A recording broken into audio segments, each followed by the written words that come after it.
Um, I'd like to begin by thanking Michael Lardner and David Worley and the MEP for organizing the 4 sessions in this year's register. It's been easy to do with them.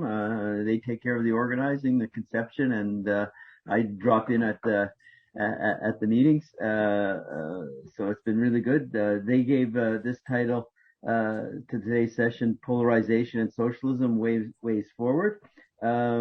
In fact, it's a title that certainly fits with the work of the co-editors for this year, particularly the work of Colin and Lee and their collaborative work. In their last book, Searching for Socialism, this is one of the themes of it. And the title really fits where we typically end up in the volume and trying to think of ways forward for the left. This year's talk also picks up, I think, directly. The title picks up directly on our own title on new polarizations, dealing with the powerful antagonism of antagonistic forces of accumulation and state politics at the level of the world market, the inequalities that have been generated under capital accumulation, the inequalities in the social media, the different forms that polarization of the hard right is taking, old contradictions. We attempted, and the essays largely locate their analysis of contemporary polarization and the longer term understanding of the laws of accumulation in capitalism, the constant technological change and the reliance for value extraction. Also the concentration of wealth at one pole and poverty at the other. Two of the great themes of Marx and Capital, particularly in the first volume, and the political limits of democracy, particularly liberal democracy. Obviously, Marx's theme from his earliest writings to his last writings. The crisis of centrism, of course, deals with the impasse of social democracy, which animated almost all of Leo's writing, in fact, and also Colin's to a large degree when he was writing on British politics in particular, and incorporation of social democracy through the third way into neoliberalism. So these themes, I think, are captured well in today's discussion across the volume. We attempted to cover it in this year's volume by focusing directly on wealth inequality and the logic that led to the kinds of wealth inequality that we have seen under neoliberalism. A terrific essay by Marcus Gilroy Ware on social media and polarization, which he develops his own anti-capitalist critique of contemporary media politics. And also a wide-ranging discussion from different areas of the world on the formation of right-wing movements, from right-wing populist movement to fascistic movements, and so on, and covered, I think, in a really interesting way, which reaches back to a volume that we did at an earlier stage on some of these themes on the politics of the right in 2016.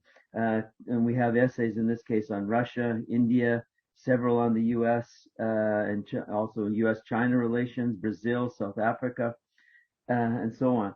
The focus of today's seminar on socialist politics, I'm really pleased also to underline this point, given that this was the last volume that Leo edited, participated in the editing, in conceptualizing.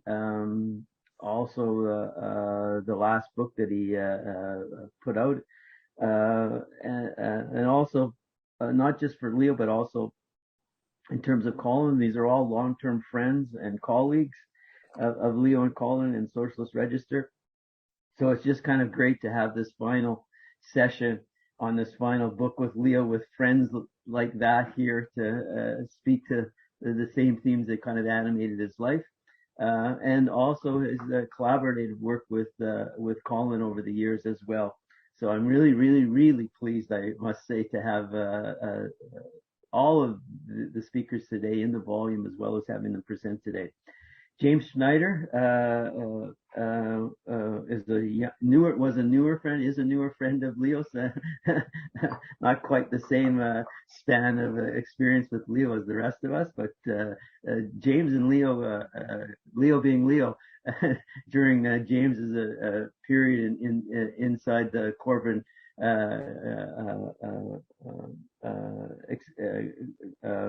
group, working as communications director there, became quite friendly and no doubt enjoyed debates with Leo just like the rest of us on this and that. The constant stream of advice, which you learn over the years to take a lot of it into account, and then okay, that's a little more than I can take on right now. James right now is communications director at Progressive International, and he's currently working on a book on socialist politics and organization. He did a really wonderful interview on the Corbyn experience and generalized from that to much wider organizational challenges dealing with socialist parties and socialist organizations, political movements. The interview is titled "Finding a Way Forward: Lessons from the Corbyn Project." He was interviewed.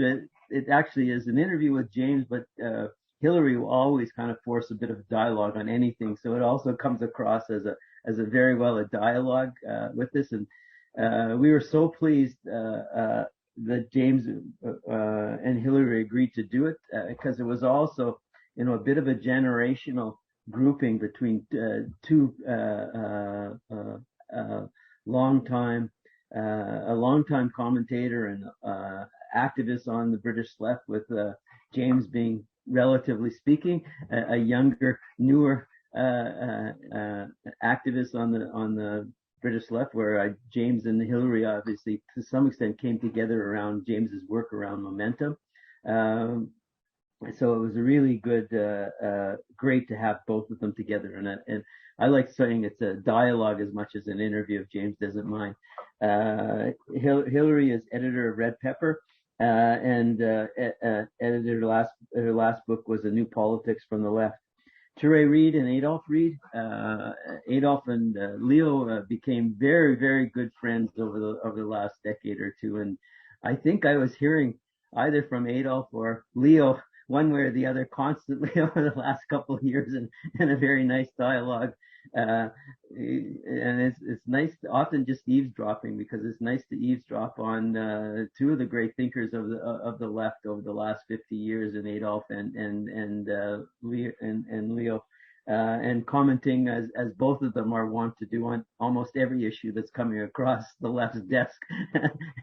So it was really, really great. It's great to have Adolph here today and have him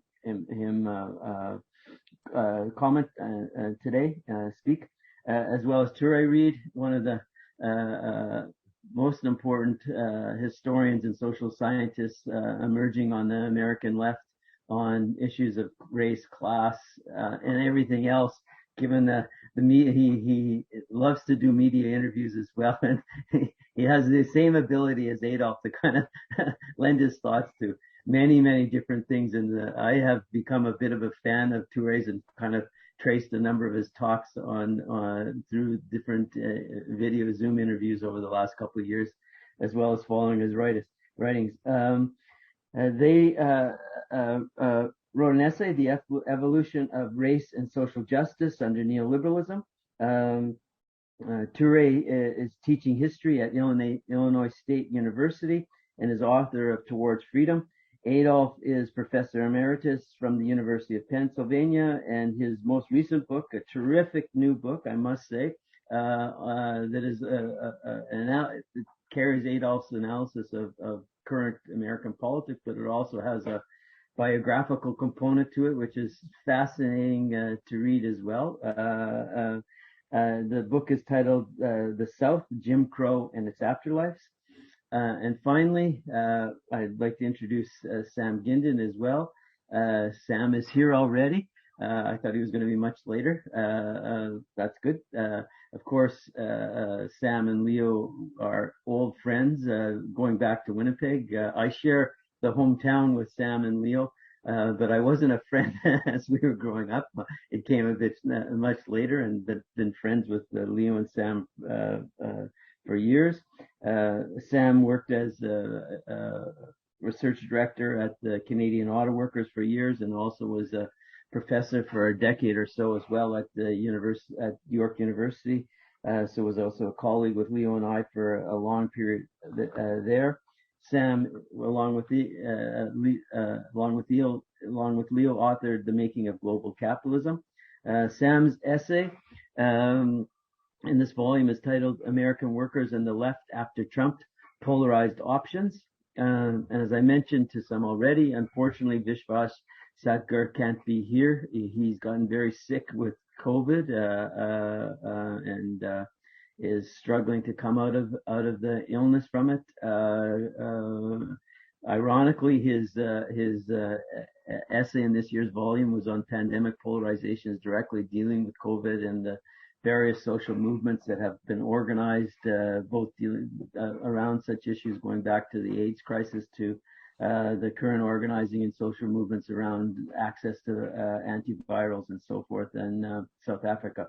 We're going to start with James to get us going, and then however Touré and Adolph have divided up their talk, we'll kind of turn to them, and then Sam, and then hopefully Hilary will be able to join us at some point in time around then, and we'll end with her. So I'm here now, James. Greg. Oh, there's Hilary already. She's already here. Okay. Yeah. I didn't see. Thanks. There you go. I'm on my mobile, sorry. Okay. And I'll go on mute now. Okay. And then Hilary will come back and join us, and we'll speak at the end to kind of bookend with the discussion of Leo in the wider context of the left.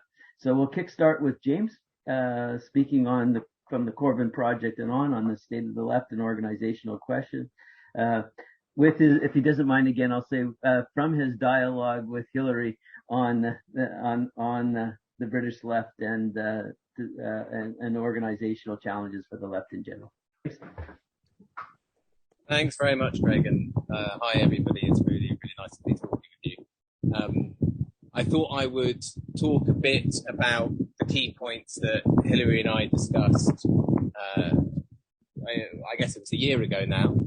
And then bring that forward a little bit. I've written a book which is on socialist strategy in the UK after Corbyn and COVID, called Our Block, and it's out in September, but it builds on the themes and the lessons from the interview. So I'd like to talk through that, and then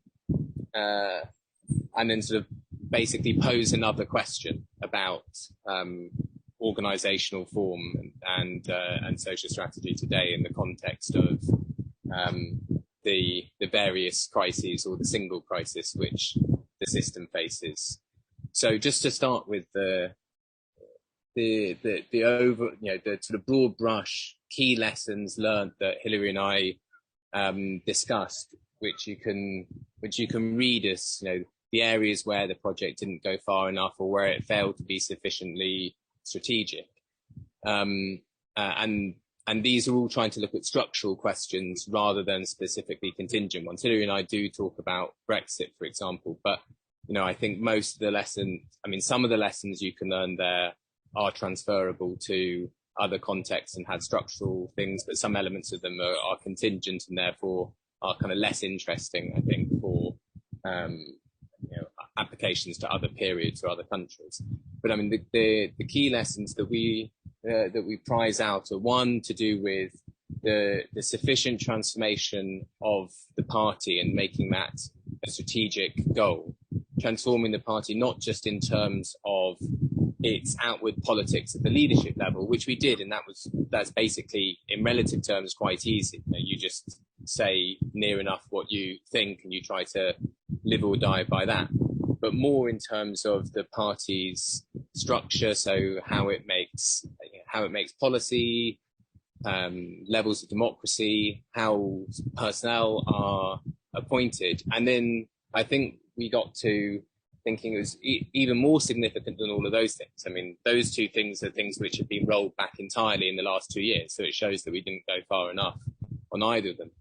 But the area where we made the least progress, and I think therefore the most thinking and practice needs to be done on party transformation, is at the local level in local parties' culture and practices. So we were able to transform local Labour parties into basically places where people would once a month discuss more left-wing or more anti-imperialist or whatever things than they had previously been discussing, and that they are discussing now, and meeting more often and so on. I mean, nice, but not fundamentally acting in a different way, not seeing the local party as a place where you would do politics, not just turning up and voting once a month or having an argument about a particular motion, but somewhere which was a base for organising in a community and for mobilising through that community. So that's sort of one level of lessons.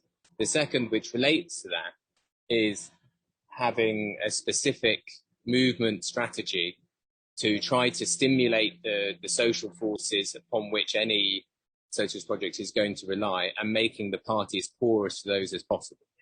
So in our experience, we were very, good at becoming much more porous to major trade union demands and to the leaderships and the bureaucracies of the left trade unions, which was a good thing. It meant that, take for example the 2017 manifesto, something the trade union sent us, I think 130 or 140 policy demands that they wanted to get in, and over 100 of them got into the manifesto. So I mean, that's a good thing in terms of making the party really a vehicle for the Labour movement's demands.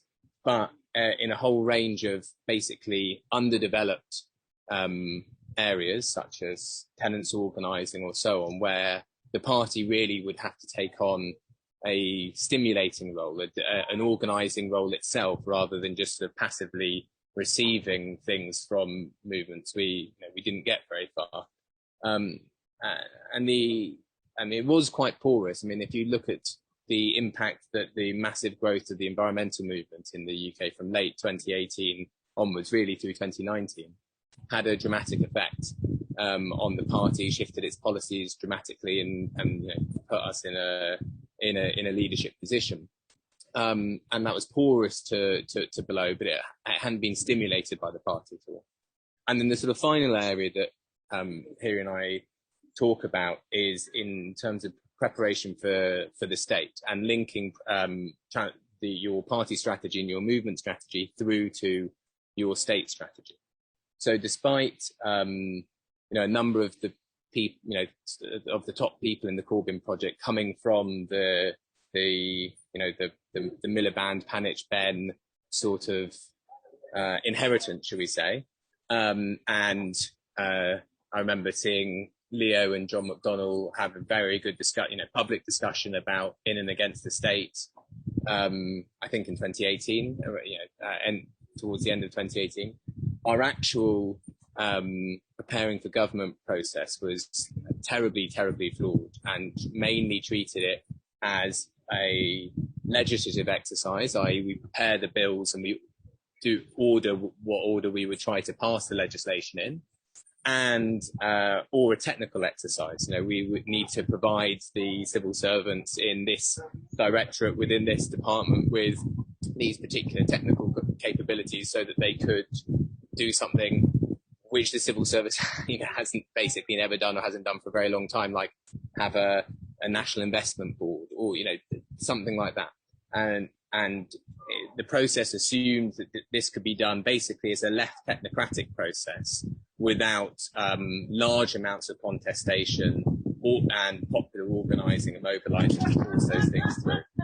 So just to summarise, I think those are the key things which come out from our discussion about the lessons learned for things that we can advance on. Now, if I've got a few more minutes, is that all right, Greg? Yeah. So I just want to try to take this a little bit further forward, which I've tried to do, at least for the British context. I think there is some read across, at least for the US, because of we've both experienced this surge in democratic socialist politics sort of from the outside, mapping over the same sort of time and losing in the same sort of time.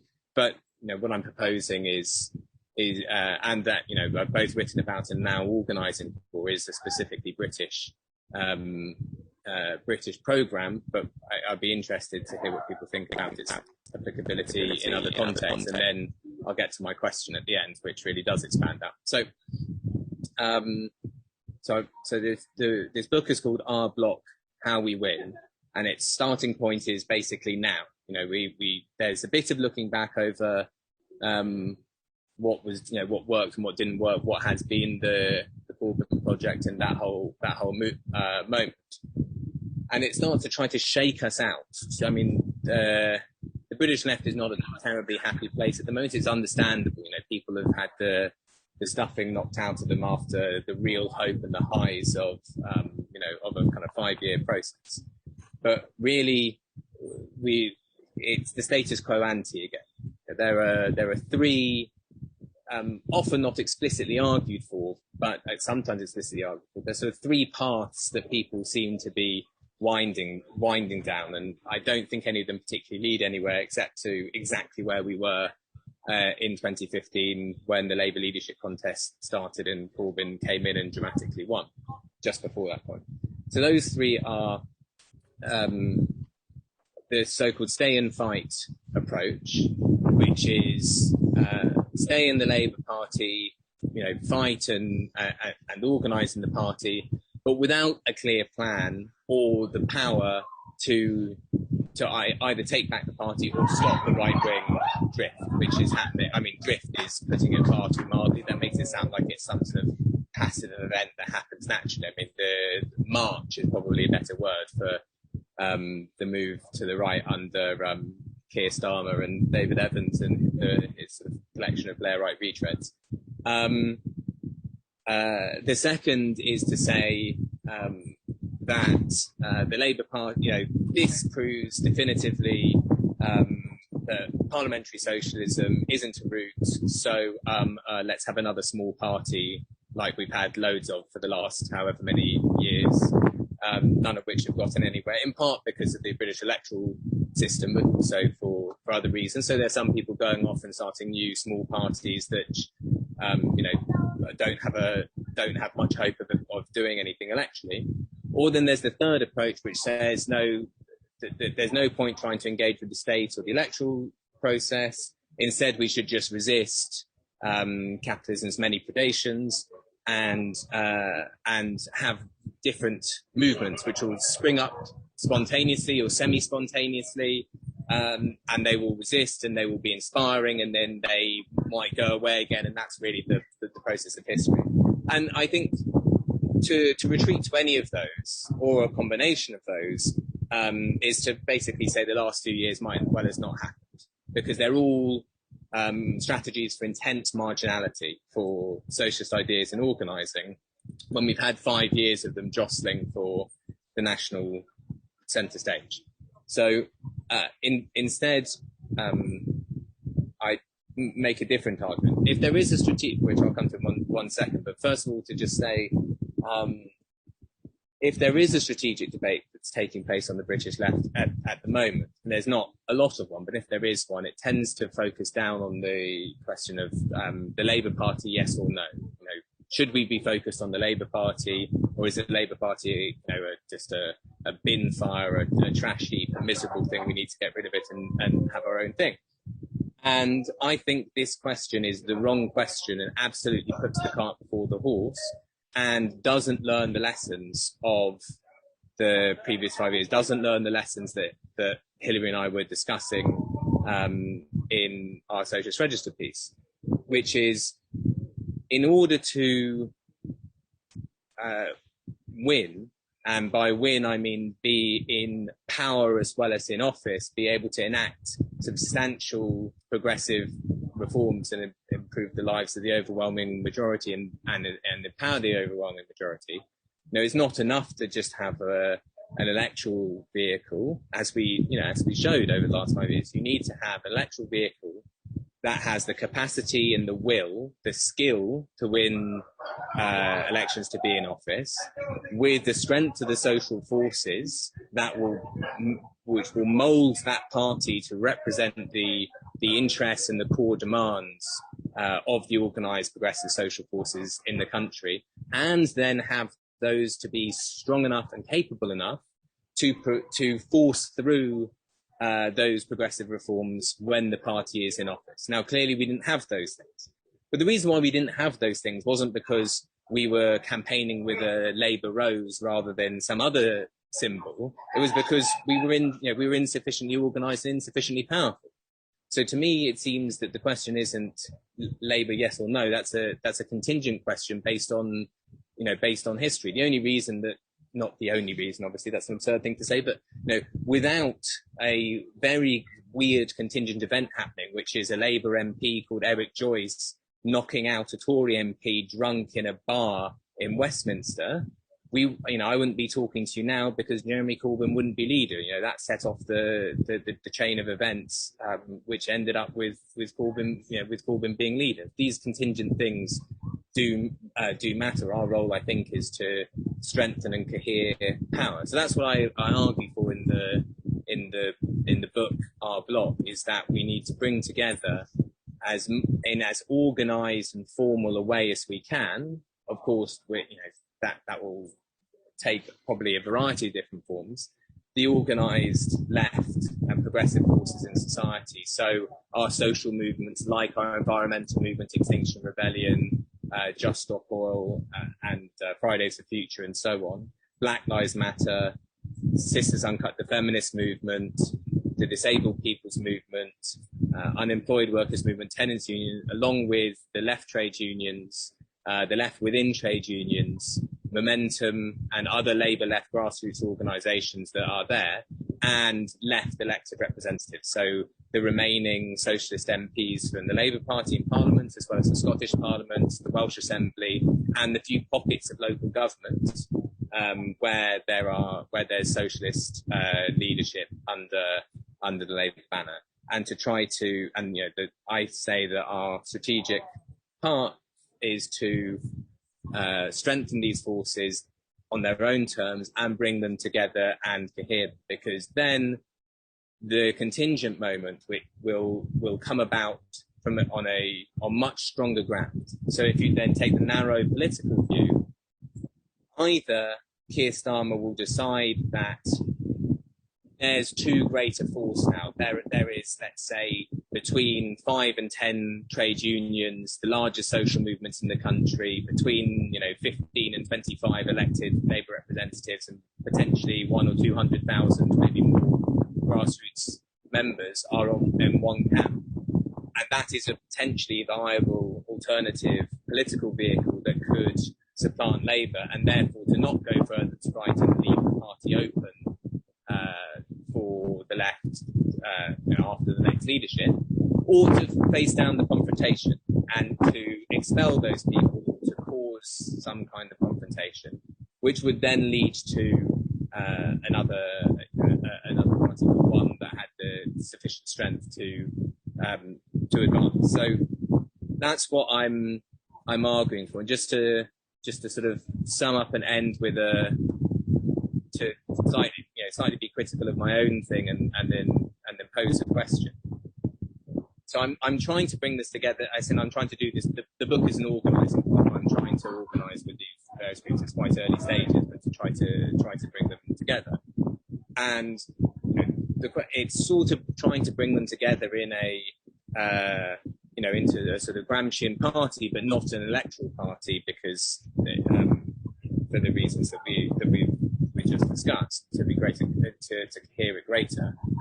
And I guess my question or provocation I want to put to the room. I mean, that's what I'm trying to be interested to hear what people think. But my provocation is, if what I'm suggesting is say a postmodern print to the modern prints of the Italian Communist Party or whatever, i.e., basically something that has a mass party form with its different democratic elements, with its different connections to different movements and so on, except it doesn't have core party leadership because it isn't a party. There's firstly a question of whether that's possible and how that might be possible. But then the next question, and one I don't have the answer, this is what I think the whole next phase of thought is about, is our previous models of organising, of socialist organising, the organisational form, all of these questions have been taking place in a context of an expanding system, as in where energy consumption, population growth, economic growth, production, debt, everything is expanding. And yet, if the different socialist forces are able to take over, they can advance that modernizing process and socialize it. And of course, that is what many socialist projects have done in many parts of the world over the last 100 and a bit years. But what is the organizational form when the system is at best contracting and at worst collapsing, which is, clearly what the trajectory of the next 30 years along the axes of energy, climate, debt are. And, I think clearly the overwhelming majority of people on Earth have a world to win, but the question is, but on what planet and how, and does that impact the type of organizational form that we want in a contracting world system? Anyway, I'll leave it there and look forward to hearing everyone else's talks and questions and contributions. Thanks very much, guys. Thanks, James. Terrific. I can't wait to read the book. You and Hilary gave us a bit of a tease through the dialogue in this year's register. I should just check with Hilary because she had a bit of a conflict. Are you okay to last through the end, or do you need to go next, Hilary? You're on mute, so I can't hear your response. So I might have to just go for about half an hour and then come back. Oh, then you'd be okay. Okay. Okay. Yeah. Okay. So I'll try and minimize it, but it's a bit of a family obligation. So I'll make it as near under half an hour as I can. Okay, that's okay then. We'll turn now to Adolph and Touré, and I could guess which one's going first, but I won't. And so, Touré, it looks like you're going ahead. So I've been tasked to do the presentation rather than the two of us trying to do our best Run DMC impression, which was an option. We decided to take a page from a different playbook. So I am the official reader, and my father and I will tag team in the Q&A unless he's decided to call an audible. Is that still the game plan? Cool. So I have to confess, I'm not very good at Zoom exchanges that are extemporaneous. Like many professors, I've been vaccinated with the phonograph needle, so I have a tendency to run off and extend well beyond my time. So I'll limit myself to a pre-prepared script to make sure we don't go too much past 15 minutes, but we'll see what happens. So my father and I have never actually co-authored anything previously. Which means that not only was I honored when Leo invited me to contribute after reading a piece of mine in Jacobin to the 2022 Socialist Register, but it was a treat to have the opportunity to work directly with my father on a project. I've obviously, or you could imagine anyway, I've sought my pop's insights and guidance on work for, I think it's fair to say, longer than I can remember. But this, again, was the first time that we actually did something officially together. The evolution of race and racial justice under neoliberalism is an outgrowth of our shared frustration over the implications of the moralistic race reductionist focus on contemporary racial justice discourse and our related shared desire to sketch both the origins of this tendency and its counterproductive implications. To be clear, when I reference race reductionism, I'm referring to a tendency to abstract racial inequality from political economy. This tendency is owed more often than not, I think pretty much always, to a commitment to treating race as a social construct in name only, which I think is pretty ubiquitous. But for those of you who are sociologists, you might have observed this in the work of someone like Eduardo Bonilla Silva. The rightward turn in American politics is the second Red Scare during the Cold War, fueled the tendency to assign racial inequality to ingrained prejudice and innate racial identities. And this was appealing in the post-war period because it treated racial inequality as exceptional to capitalism, owed to the cultural deficiencies of racist whites or the cultural dysfunction of poor blacks.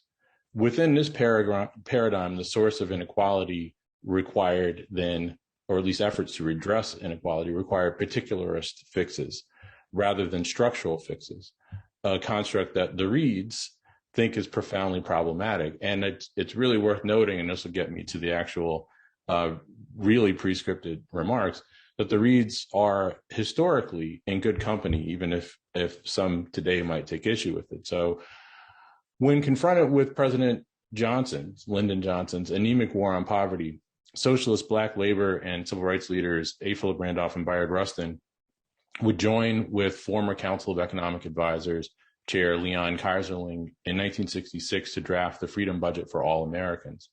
The proposed $180 billion, 1.4 trillion or so, adjusted for inflation today, Freedom Budget would have established a living wage and guaranteed employment via public works projects and urban revitalization initiatives. Randolph and Rustin, who had laid the groundwork for the 1963 March on Washington for Jobs and Freedom, did not presume that Americans of the 1960s or that America of the 1960s was post-racial because they had not been lobotomized. Rather, because they viewed racial inequality through the lens of capitalist labor and housing markets, Randolph and Rustin collectively anticipated that neither anti-discrimination legislation nor President Johnson's growth-oriented culture of poverty-influenced war on poverty would be capable of eliminating Black poverty. As Randolph asserted at the March on Washington, quote, "Yes, we want a Fair Employment Practices Act, but what good will it do if profit-geared automation destroys the jobs of millions of workers, Black and white?" End quote. The Freedom Budget represented the fading embers of the social democratic sensibilities that had burned in Black politics in the 1930s and 40s, which many activists today could not imagine, I'm sure. As political scientist Preston Smith has argued, Cold War anti-communism helped pave the way for the triumph of the more conservative racial democratic vision of civil rights, which rejected racial discrimination, that's a good thing. But here's the bad thing, but it accepted the legitimacy of class stratification. And of course, racial democratic vision, its appeal, the triumph of the conservative racial democratic vision of civil rights over the more egalitarian social democratic vision of civil rights that had characterized African-American politics during the New Deal and World War II.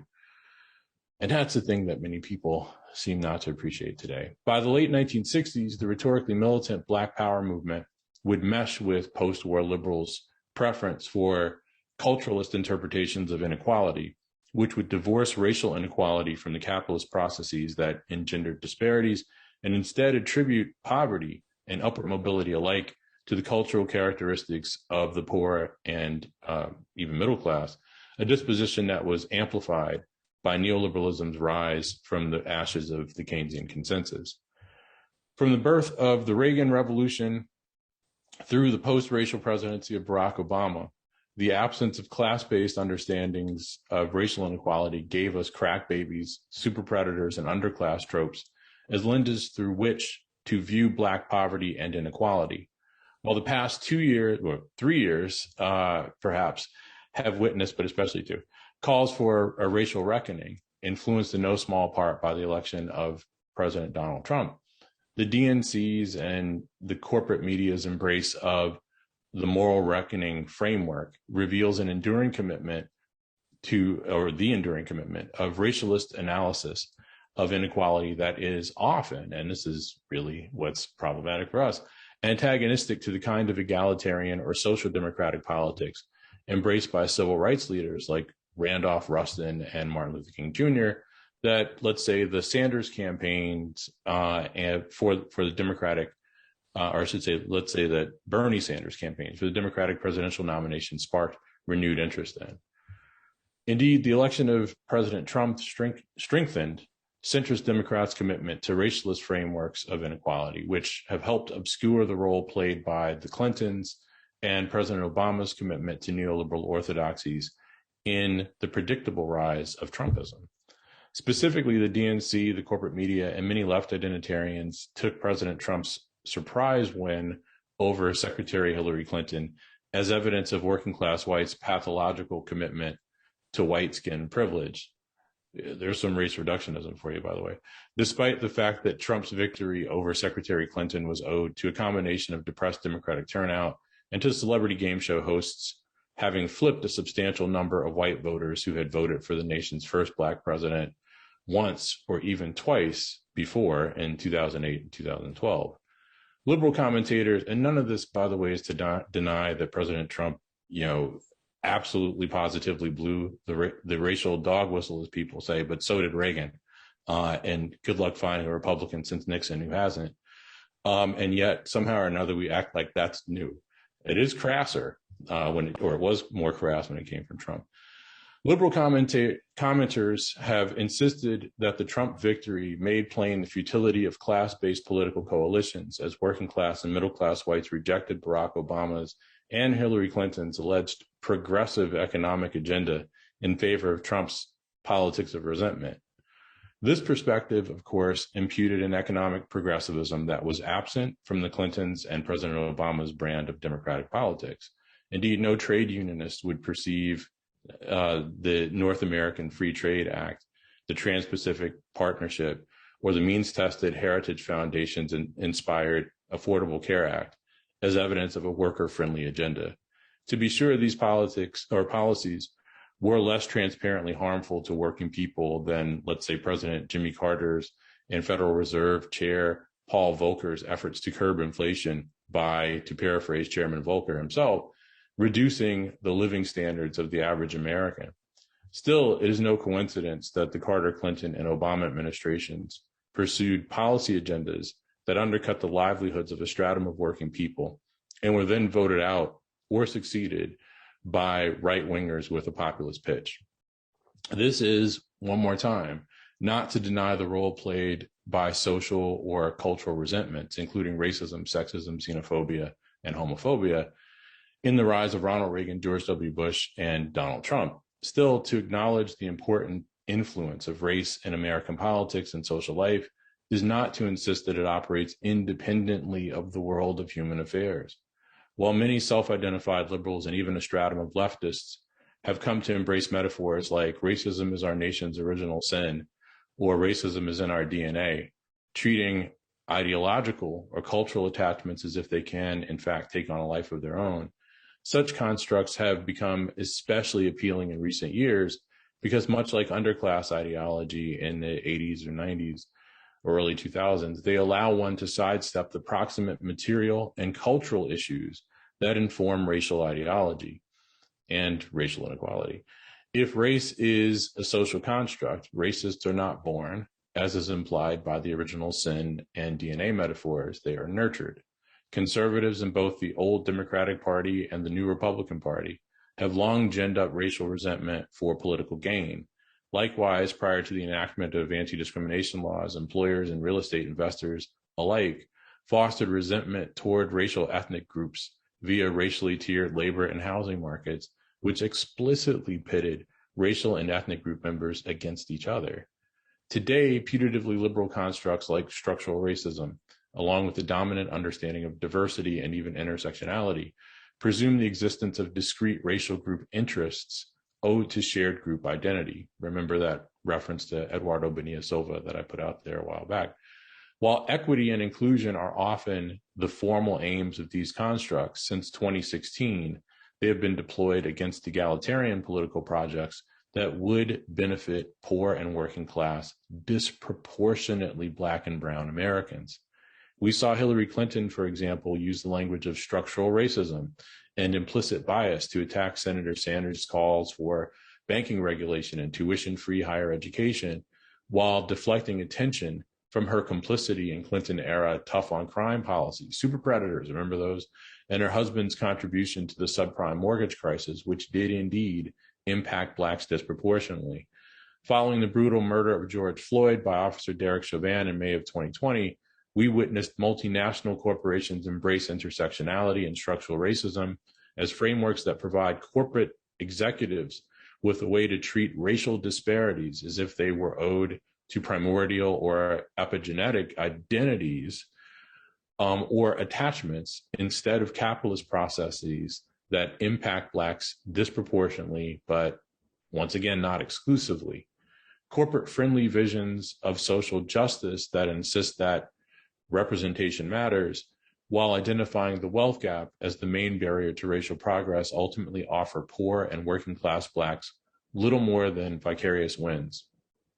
Predictably, the centrality of the racial wealth gap to the dominant reparations discourse has led some policymakers and corporations alike to propose policies or programs that seek to foster wealth parity by promoting Black entrepreneurship.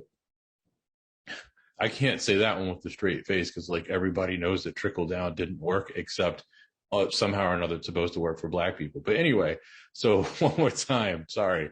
By proposing programs that seek to foster wealth parity by promoting Black entrepreneurship, encouraging homeownership or more Black mortgage holders who are indebted to banks, and of course, diversifying the ranks of corporate and government leaders. Instead of much needed structural change, the current racial justice discourse lends itself to fairly modest reforms to a system that is less and less capable of distributing rewards to a growing swath of working people across racial lines. Race-centered perspectives or others based on ascriptive identities cannot address the 50-year regime of regressive redistribution marked by the downward slide of real wages caused by automation, deindustrialization, the decline of the union movement, public sector retrenchment, and a depressed minimum wage, all of which are in the realm of human affairs. They are not ordained by God or programmed into our DNA. Indeed, those perspectives call for changing the subject. They accept the givenness of inequalities produced by capitalist market dynamics and insist that we focus on what might be considered the excess inequalities that appear as disparate outcomes between groups.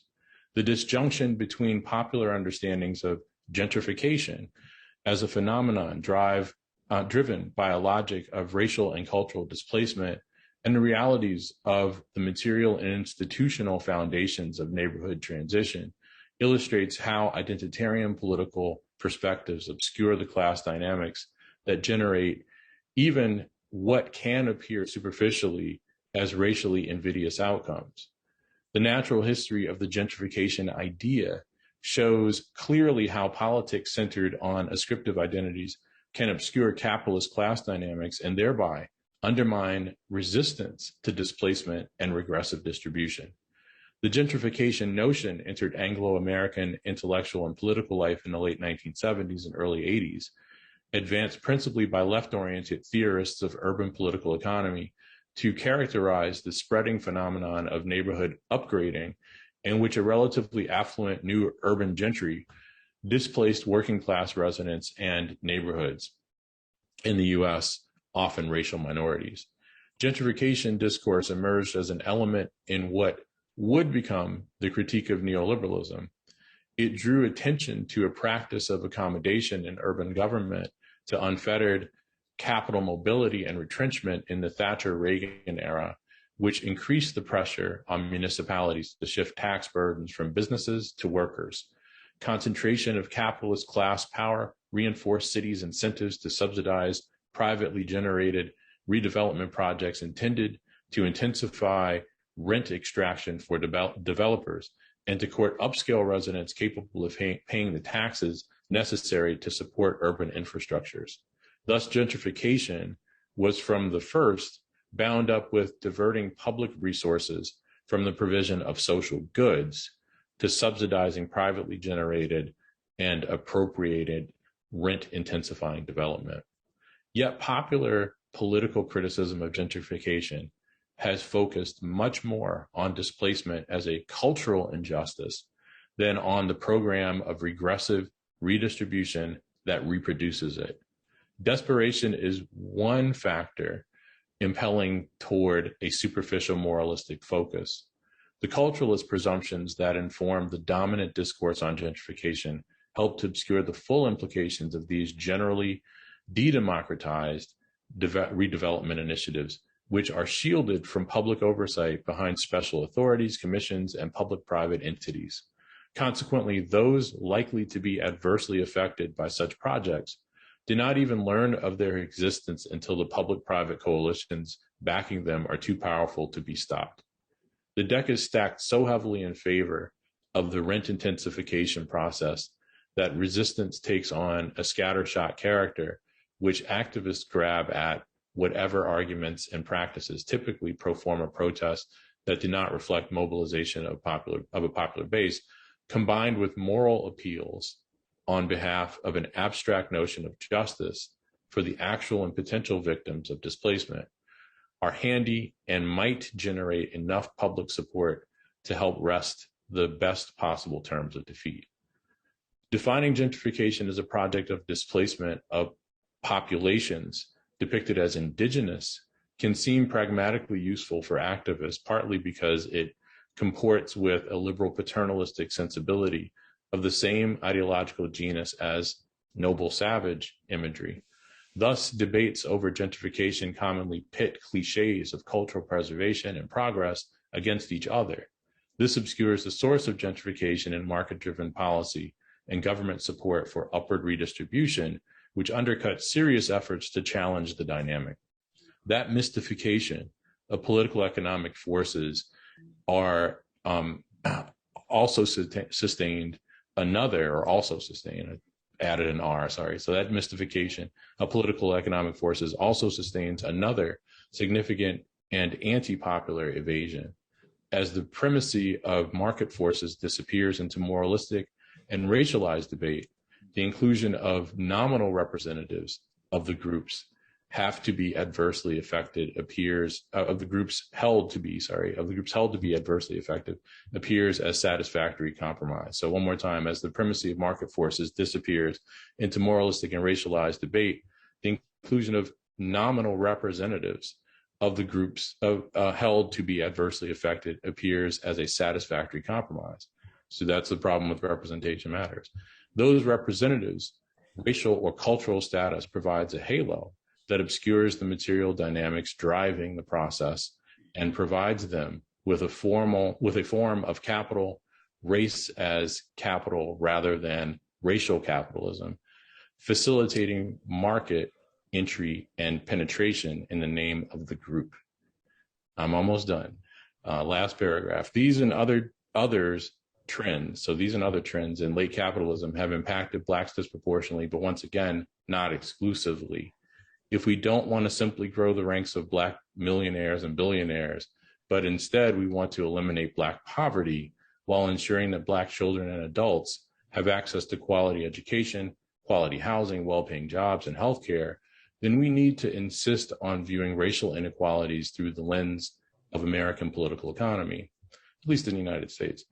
Doing so is not only the first step in improving the lives of the masses of Black Americans, but it may also help to promote the kind of cross-racial solidarity that will be necessary to prevent an even more frightening expression of the sensibilities that gave us Reagan, Bush II, and of course, Trump. And I am done. So I hope I didn't go too much over 15 minutes. No, it's quite fine. That is a terrific presentation of what is a very, very powerful essay in both kind of political intervention, but also in the social scientific analytics running through that go across the essay. You began, Touré, by mentioning the first time writing with Adolph, your father, and Leo about 4 or 5 years ago. Sam's probably seen Leo with that gleam in his eye, and he started going, we should get the two of them to write together. Have they ever done it? And he started going, and then just, as we were conceiving it, he was going, we've got to do it now. I just wish he was actually here to see that gleam of his eye in his eye kind of fulfilled, because of this is one of Adolph's best essays. I know Touré had a big hand in making that occur, but it is just such a wonderful essay that kind of compacts so many of the themes and presents it in such an elegant and analytically precise way. So thank you very much. And no longer, I could have listened to you or both of you for another half hour on this theme. I'm going to turn to Sam, who's probably could also mention that gleam in Leo's eye when thinking of getting Adolph and Touré together. But Sam wrote his essay kind of in dialogue with Adolph and other comrades from the American left on the politics of the Biden government after Trump, and some of the debates he's been engaged in dealing with the organizational questions of North American workers. So and I guess his title of his essay captures the volume very well, or the subtitle of his essay is Polarized Options, and that's what Sam will speak to now. Sam?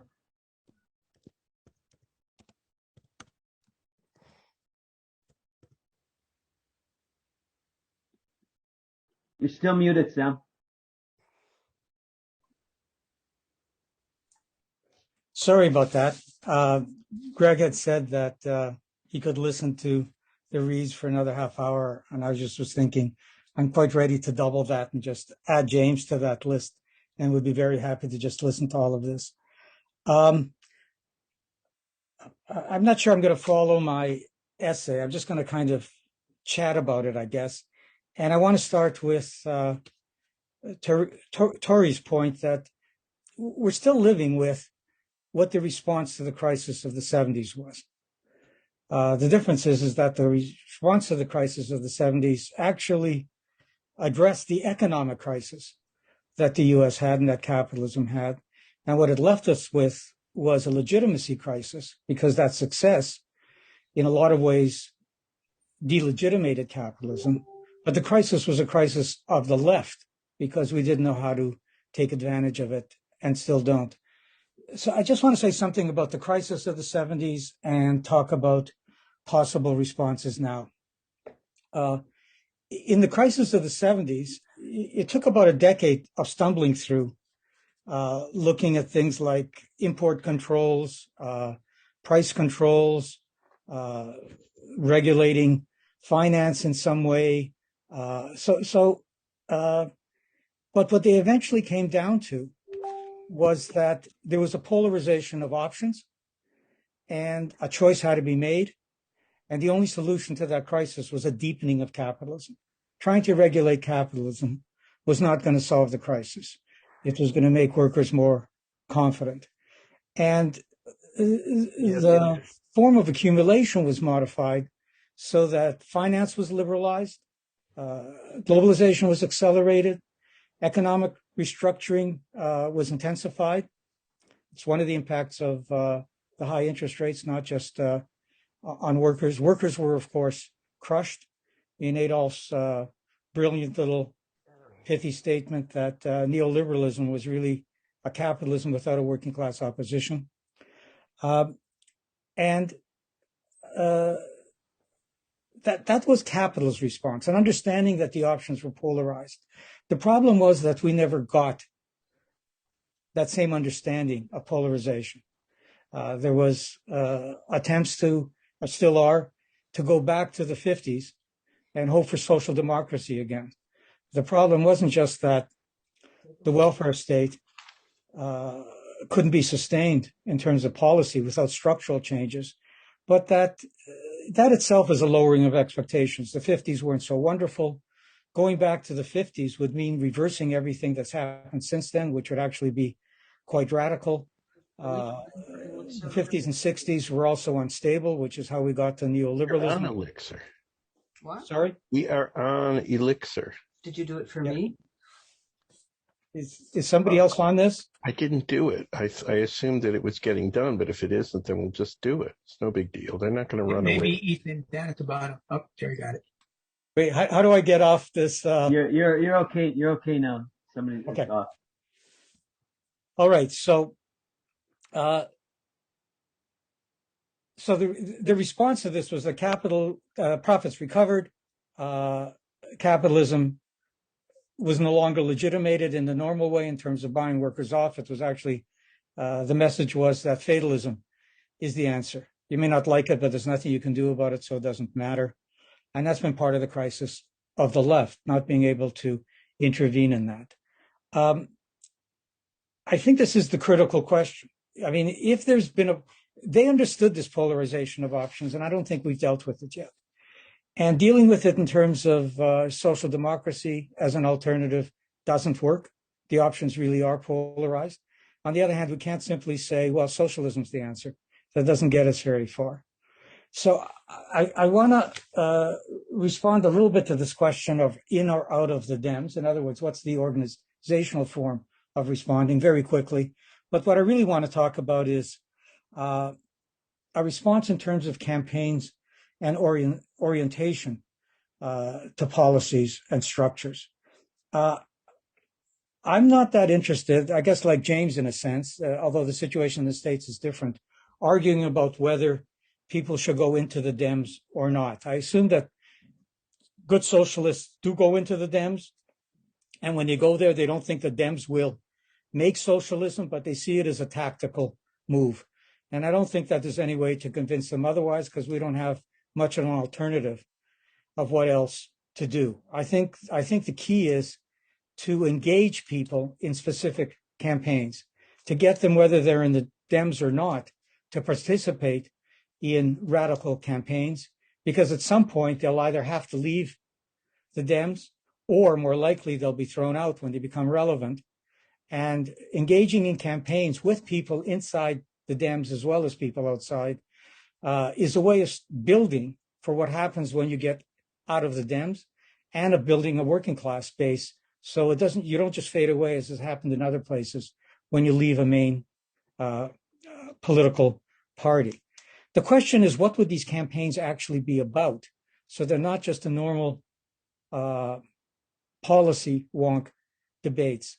And I think the key is that we have to find ways within capitalism of creating spaces free from competition. As long as competition is the underlying reality, it disciplines, it prioritizes certain values and power structures. And that's what we have to address. And I want to propose three things that I think address this question of creating spaces within capitalism that have a hope of being able to mobilize and organize around limiting competition. One is around the environment. It seems to me there's, an obvious opportunity to say a society based on private competition for profit cannot solve the environmental crisis. It's too big. It needs planning. And if you want to talk about planning, you have to talk about controlling what you're planning. So arguing that we need to create a space where we address the environmental crisis that can't be based on competition, profits, and the values of capitalism has a lot of room to organize and educate and show the limits of capitalism. And so I think the environment is crucial for that.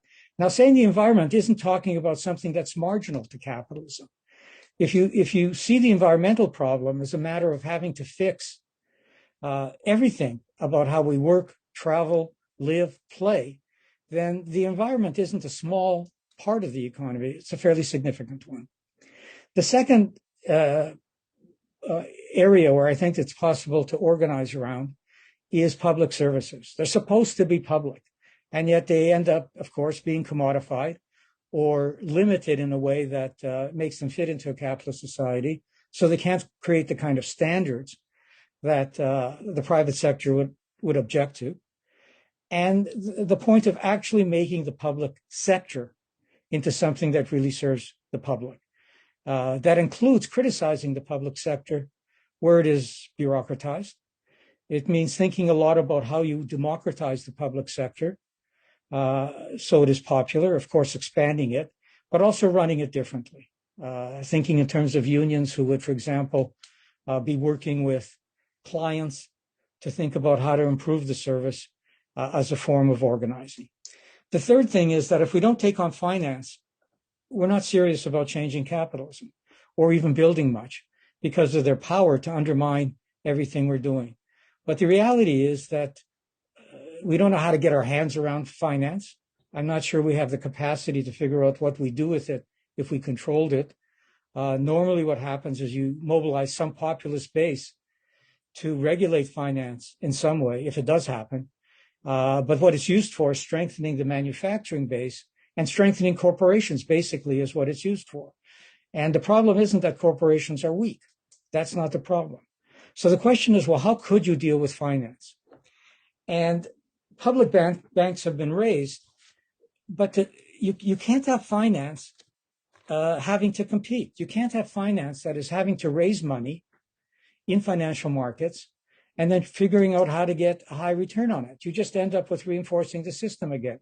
You would have to levy something on all financial corporations, a tax on all of them, easily justified by how much subsidies they've gotten and how much we've been oriented to expanding their power. And you would take that levy and use it for these specific public banks, green banks, infrastructure banks, housing banks, whatever they are. And the question then would be, how do you democratically allocate your funds according to social priorities? In other words, you're taking the competition aspect of this out. You're not trying to figure out how do we run finance in a way that it is competitive with the rest of finance, but how do we create a sphere of finance that can operate on different principles? And also at the same time, develop a capacity to actually understand the financial system and how it runs. Now, I'd want to say three things about this. One is that moving in this kind of direction, of course, has contradictions. You're still operating within capitalism. And I see that as positive. This shows that there are things that you can do and can fight for, but they're limited unless you address larger things like the question of corporation-based free trade and free financial flows. So I'm not so worried about that. That's just the reality of moving in any direction. The second thing is, well, is this something with which you can win an election? And that's not the question I'm really asking. I'm asking, does this give you a credible orientation that can help create some coherence amongst the left so we can build a left that doesn't have social democratic illusions, but is starting to challenge the logic of capitalism, and by organizing and engaging workers? Is that what we're doing? And would it be possible to do that and also recruit some people to the left as a base for in the future, obviously, having to address electoral victories themselves? So it's actually a way of thinking about how do you build a left that's coherent, that has some credibility in what it's saying, and therefore can recruit trade unionists and other activists to it. The final thing I'd like to say about all of this is, of course, it's still at the level of policy. And the crucial question is building the power. Now, hopefully this is a way of building the power, but the question is, how do you actually engage the working class in these things? Telling workers that they need a just transition is of little or no help. It's a slogan. It's abstract. They don't believe that you can do this. And the point is that, for example, if workers are facing a plant closure, as we did in Oshawa, the argument was that workers were fighting for their jobs. They weren't fighting for the environment. Our argument was that depending on General Motors, as we've done before, has just been a slow slide to hell. We have to think outside of General Motors. We have to think about arguing that this should be put under public ownership, that it should be making things that people need, whether those are N95 masks or different kinds of transportation vehicles, that the state should be the purchaser So you're not competing in international markets for this. And by doing that, workers could see an alternative that was a different way of thinking that was also linked to the environment. And by being linked to the environment, the workers who were involved in this began to actually learn about the environment and become environmentalists themselves. So the critical question is, how do you engage workers? And if you're thinking about plant closures as a way of engaging them, they're happening in every single community. There's all kinds of public sector services that we need that are being eroded that we can also link up to this. So I think that's pretty much what I'd like to say. Okay, I'll stop there. And we liked what you said as well, Sam. Even though I'm going to turn to Hilary, who's popped back in from her family event, and we'll kind of continue on with the dialogue with all of us, but also, I guess, to some extent with James's initial presentation. So, Hilary, come on in. Hi, no, it's absolutely great to be with you all, and sort of, with Leo, the sort of memory and influence of Leo in our mind. And I was agreeing and engaging a lot with what Sam said. I missed the beginning, Sam, but I agree with almost everything you said and want to put it in the context of a response to James. I mean, when I say a response, I don't feel an opposition to what James was saying. I'm really looking forward to his book and to have continuing discussions. And thanks to Socialist Register for commissioning us fairly, last minute, but that was good. That made it happen. From talking to James, I know he's actually, as he said in the talk, his thinking has moved further. And I think just to contrast where we're coming from, I think in some ways, his learning of lessons from the Corbyn period, like him, I was very supportive of Corbyn, even to the point of joining the Labour Party, which, is something that I would never have dreamt of ever doing, but I did, because I just, once he became leader, who was I to stand outside? And also, which is relevant to my argument, his leadership victory represented not just the ending of a long march through the institution, but the expression of movements that had emerged in the previous 10 years or 20 years, generations of activists who actually had turned their back on the Labour Party for very good reason, particularly Tony Blair and the war, the Bush's and Blair's attack on Iraq. And in a way, one of the movements that sort of produced the constituency for Jeremy's victory was the movement against the war in Iraq, of which he was a key figure. So, I became involved with Corbyn, partly because I felt it wasn't just about joining the Labour Party, it was about connecting to those movements. And actually, that sort of happened in Hackney, which is where I live, that it was through being involved in the Labour Party that I didn't so much get, drawn into and enamored by the structures of the Labour Party, but I met many activists in tenants groups, in campaigns against the privatisation of the local hospital, and many other issues, who had similarly joined with me, not in order to sort of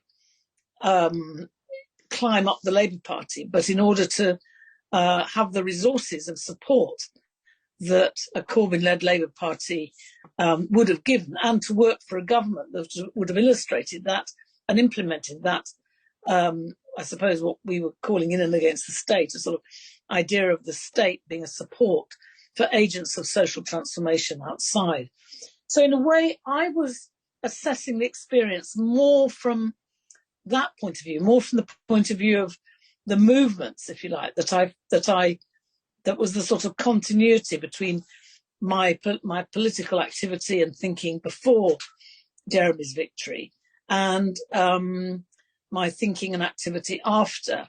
That I didn't really change from being a social movement activist who dismissed Parliament and electoral politics to being a sort of electoral apparatchik. I'd always been a movement person that believed in some alliance with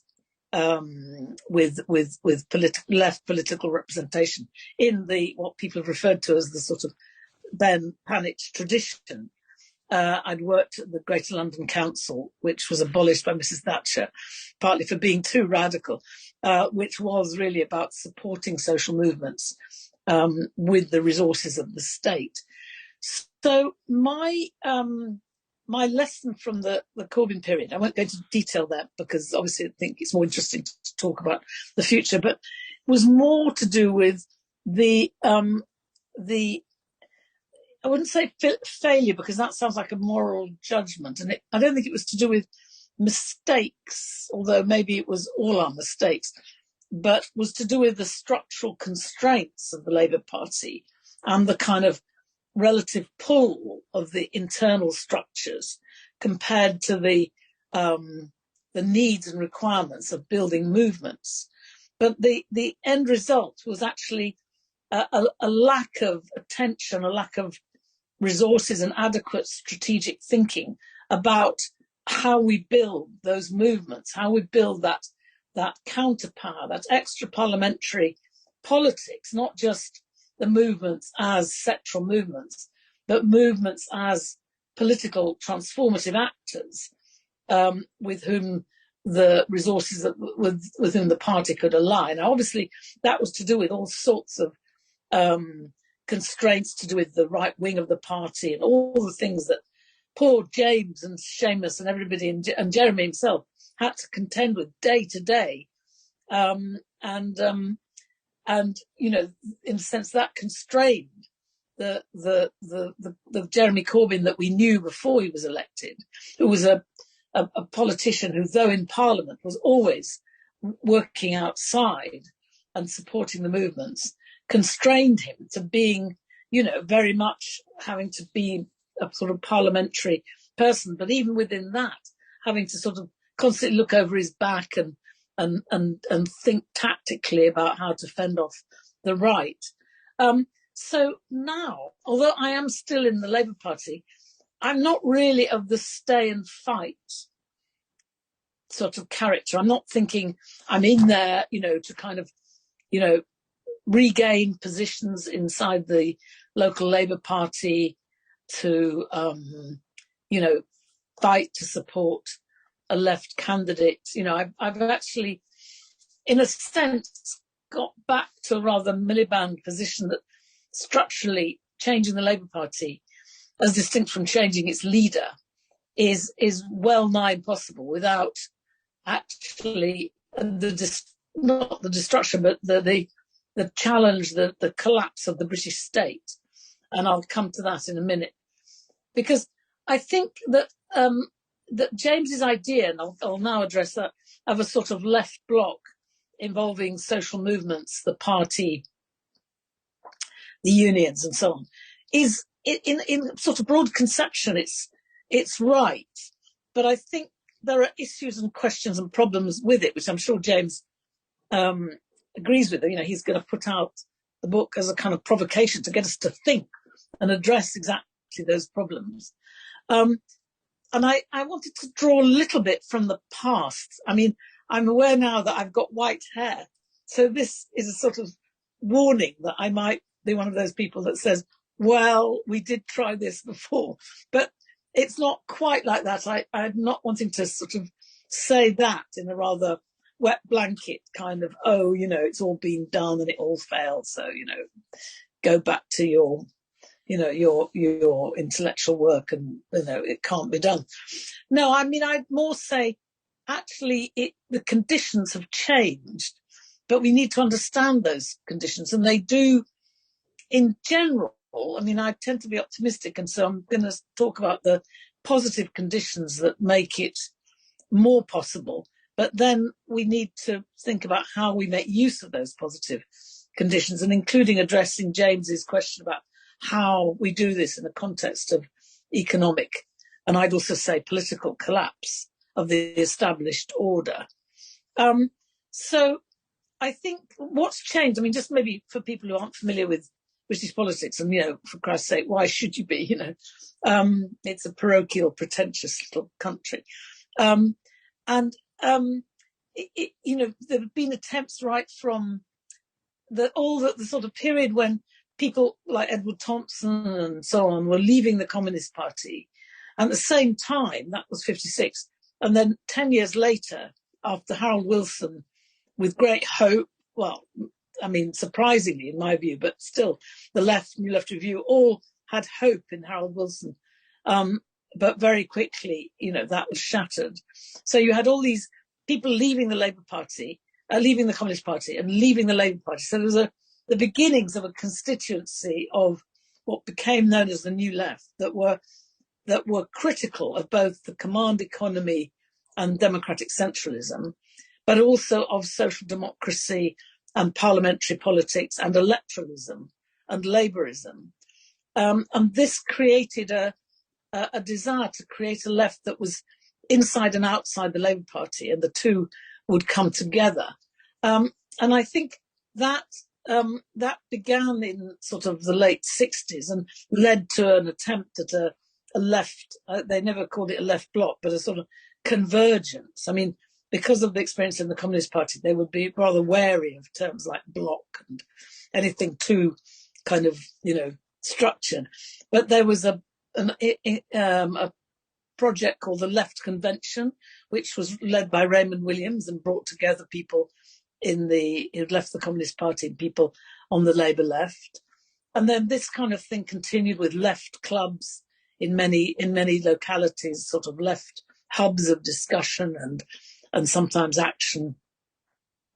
And then it finally, when I got involved in this kind of project, was in the 80s, after Sheila Roboth and Lynn Siegel and I had produced a book called Beyond the Fragments, which kind of sounds a bit like a left bloc, creating a left bloc, but about the influence and lessons of feminism for socialist organising.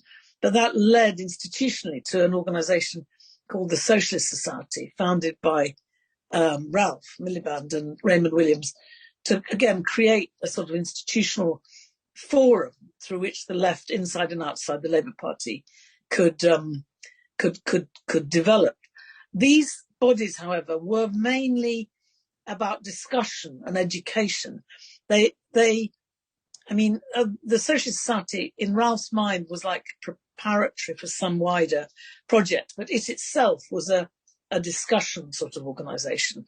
So what's changed since then? I mean, at that time, there was little union involvement. There'd be individual left leaders like Lawrence Daly of the miners and to some degree Hugh Scanlon of the engineers.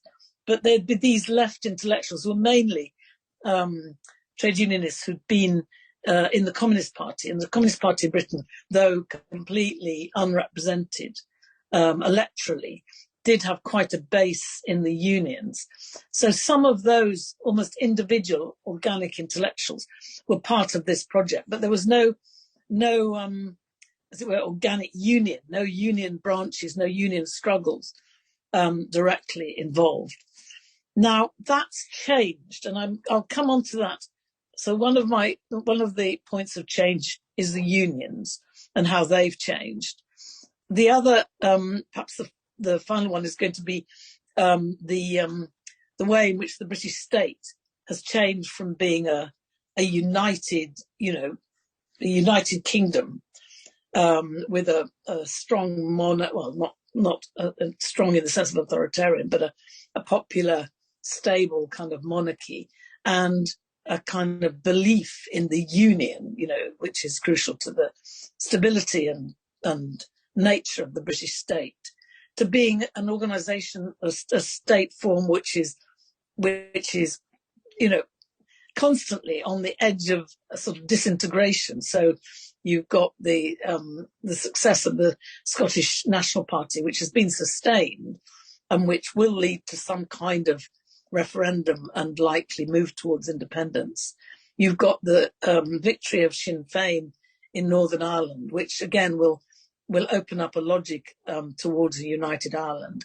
And you've got a much stronger independence-minded Welsh left and Welsh Assembly that is in a way following the example of Scotland and Northern Ireland. And then you've got the big question of the cities of the UK, where you've got quite strong mayors and quite a strong sort of oppositional culture, and in some cases actual practice of local governments in these cities doing very interesting and innovative stuff in spite of the attacks on local government by the national government, including around the kind of issues that Sam was talking about around public services.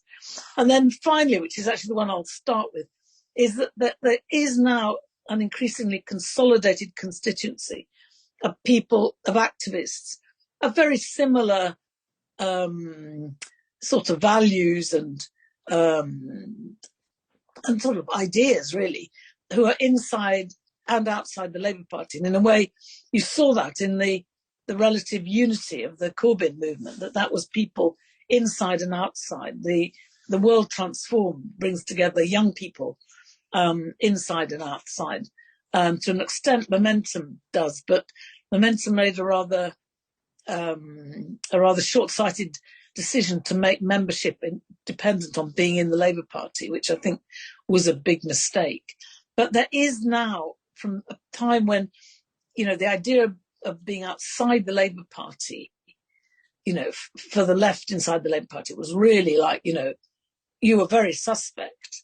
But now it's completely understood that you could be outside and a person of political integrity, and the collaboration is very strong between the left inside and outside, and it's a collaboration around issues, around political campaigns. So what's the context? The other context of these campaigns is what's happened in the trade unions. I mean, James will correct me here, but I think the key development is perhaps in the biggest union, in Unite, where the old leader, Len McCluskey, was absolutely focused on eventually on supporting Jeremy Corbyn and working inside the Labour Party. And so that was a sort of preoccupation of Unite. Now the new leader, Sharon Graham, won the leadership partly on the basis of saying, no, we shouldn't be putting all our resources into the Labour Party. We should be putting all our resources into building local campaigns and rebuilding power at the workplace. Now the test, and I think the signs are quite good, is really whether or not she's open to politicizing or to a politicization which is happening anyway, particularly around the environment, of that union local workplace organising. Because in a way, I think the issue with the union isn't just about policy in the sense of national policy that should be put to the Labour Party. It's more about actually the nature of collective bargaining and extending collective bargaining and politicising collective bargaining, so that, very much in the experience of Oshinawa, the response to closure isn't simply to fight for jobs, for the old jobs, or to take the redundancy money, but is to actually use the strength of the workplace union to resist the job cuts, but then to insist on expanding the agenda of collective bargaining, to looking at new work, green work, and around energy conservation and so on, renewable energies. So I've been working, for example, with workers in Rolls-Royce, which is a big British company, and they've been, this is in Coventry and Scotland and the Northwest, and they've been faced with job cuts, and they've organised and stopped the job cuts, which were also combined with cutting wages and just generally getting a productivity and profit increase.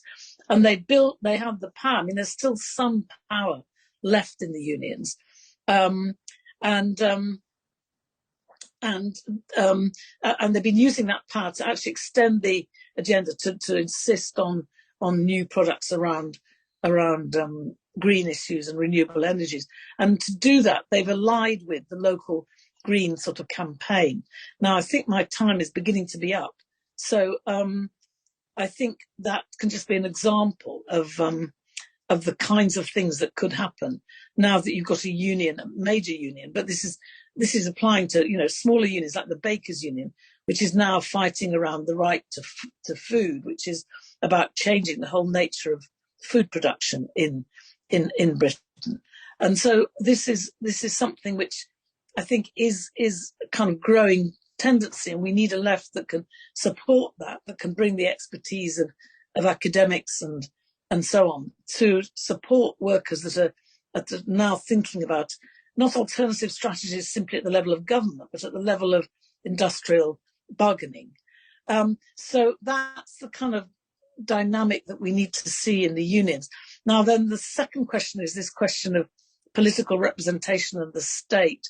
And I think that here, the issue of democracy is so central, and that the issue isn't about defending democracy, it's about creating it, we establishing in people's minds, which they're sort of already semi-conscious of, that the British parliamentary state, where sovereignty does not lie in the people, but lies in a shared non-sovereignty, where the monarch and parliament have sovereignty, and to establish the nature of that.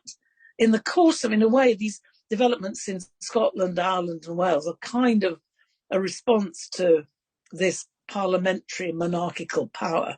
And so they raise the issue of democracy.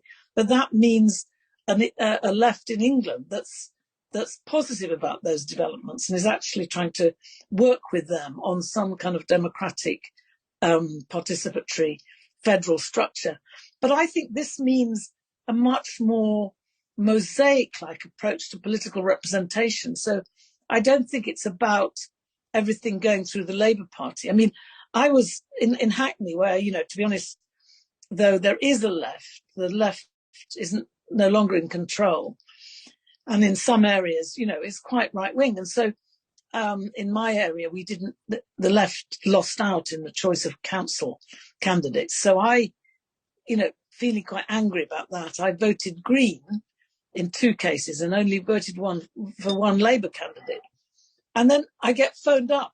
I got phoned up yesterday on behalf somebody ringing. I'm ringing on behalf of the MP. And she's not meant to be doing this kind of inner party organising. But anyway, that's another question. But to say, would you? It wasn't really to me. They didn't know me. I was just a name on the list. Would you be involved in canvassing? And I, because, the Labour Party is under threat from the Greens. And I thought, fucking hell, I supported the Greens, and I'd like to see a Hackney Council which is half Green or has a strong Green presence. And so I think any bloc must be electorally open and must be able to include people in the Labour Party, in the Green Party, in the SNP, and in Plaid, on the basis of a set of ideas and programmes, and that we can't. I suppose maybe my difference with James is that I'm not convinced enough that the left can regain the Labour Party to be thinking more primarily about what kind of movement do we build to make the most of the opportunity to retake the Labour Party. I think the opportunity to build an independent political movement, political not in the electoral sense, but in the sense of a political consciousness and set of ideas and demands and organising that then looks to different forms of political expression as appropriate. And I think that's maybe it's more difficult, but I think it's more realistic, because I think the truth is that the left are leaving the Labour Party just sort of, not en masse in one big moment, but are just trickling away and being involved in practical issues.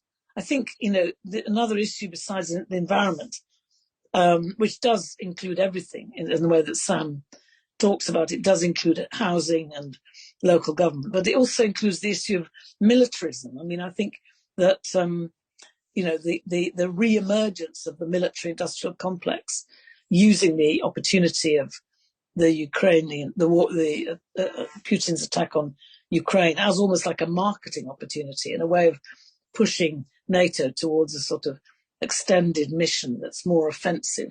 I think that's going to become an increasingly important issue. So, having raised those rather fragmented points, I better stop. Fragmented and encompassing, Hilary, and building nicely on commentary from James and bringing us to a kind of a range of the kind of current organizing and political decisions the left is facing in Britain. James had to scoot out. He also is double booked today, like Hilary and Sam were. In his case, he was off to represent St. Vincent and the Grenadines in a regional Caribbean Latin American chess tournament. he was getting called to start moving his pieces around. So we'll have to kind of open it up. I guess we'll try to last till about 2:10, I guess, or 4:10, I guess, or 10 minutes longer, something like that. So we have a room for a range of questions. David's going to monitor and manage the question period here. And hopefully you guys, all the speakers can interact as well, since I think there's some interesting questions to be raised between you as well. So our first question is from Carol. You unmute yourself. Very good. Oh, yes. Can you hear me okay with the speaker? Yes. I have a question for Sam. You were talking about the financial industry and what, so I'm struggling to, there's so much information here, I'm struggling to get it all in there. And, I remember from the 2008 when looked like the banks were going to collapse. And what would you propose for, how would you treat the financial industry? And was there ever a chance that that there would be some kind of nationalization in the industry at a crisis moment like that? I know it didn't happen.